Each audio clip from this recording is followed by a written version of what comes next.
വരുന്ന സീസണിൽ Kylian Mbappe PSG-യിൽ ഉണ്ടാവില്ലെന്ന് ഏറെക്കുറെ ഉറപ്പായി കഴിഞ്ഞു. കഴിഞ്ഞ സീസണിന്റെ അവസാനം ടീം വിടാൻ ശ്രമിച്ച എംബാപ്പയെ കടുത്ത സമ്മർദ്ദത്തിലൂടെയാണ് PSG ടീമിൽ നിലനിർത്തിയത്. വരുന്ന സീസണിൽ ഇത് നടക്കില്ലെന്ന് PSG മാനേജ്മെന്റിന് കൃത്യമായി അറിയാം. സ്പാനിഷ് ക്ലബ് റയൽ മാഡ്രിഡിലേക്ക് ചേക്കേറുകയാണ് എംബാപ്പയുടെ ലക്ഷ്യം. ഫ്രഞ്ച് താരം ക്ലബ് വിടുമെന്ന് ഉറപ്പായതോടെ പകരക്കാരനെ കണ്ടെത്താനുള്ള ശ്രമങ്ങൾ PSG നേരത്തെ തുടങ്ങിക്കഴിഞ്ഞു.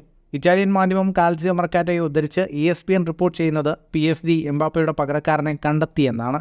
AC മിലാൻ ഫോർവേഡ് റാഫേൽ ലിയാവോയാണ് PSG എംബാപ്പയുടെ പകരക്കാരനായി കണ്ടെത്തിയിരിക്കുന്നത്.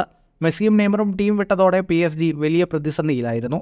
ഇതിനു പിന്നാലെ എംബാപ്പ കൂടി പാർക്ക് ഡെസ് പ്രിൻസസ് വിട്ടാൽ PSG-യുടെ നടുവൊടിഞ്ഞതിന് തുല്യമാവും. ഇതേസമയം റയലും എംബാപ്പയും നടത്തുന്ന ചർച്ച ഇതുവരെ ലക്ഷ്യത്തിലെത്തിയിട്ടില്ല. എംബാപ്പയുടെ 3 ഉപാധികളാണ് കരാറിന് തടസ്സം നിൽക്കുന്നത്. പ്രീമിയർ ലീഗ് ക്ലബ് ലിവർപൂളിനും എംബാപ്പയിൽ താൽപ്പര്യമുണ്ടെന്ന് റിപ്പോർട്ടുകൾ ഉണ്ടായിരുന്നു. ഇതിനിടെ എംബാപ്പയെ പാരീസിൽ നിലനിർത്തണമെന്ന ആവശ്യവുമായി PSG ആരാധകർ രംഗത്തെത്തിയിരിക്കുകയാണ്. PSG ആരാധകർ PSG-യുടെ ആസ്ഥാനത്തേക്ക് മാർച്ച് നടത്തി. എന്തു വില കൊടുത്തും ഫ്രഞ്ച് നായകനെ ടീമിൽ നിലനിർത്തണമെന്നാണ് PSG ആരാധകരുടെ ആവശ്യം. ഫുട്ബോൾ ലോകത്തെ കൂടുതൽ വാർത്തകൾക്കും വിശേഷങ്ങൾക്കുമായി സ്പോർട്സ് കഫേ ഇപ്പോൾ തന്നെ സബ്സ്ക്രൈബ് ചെയ്യുക.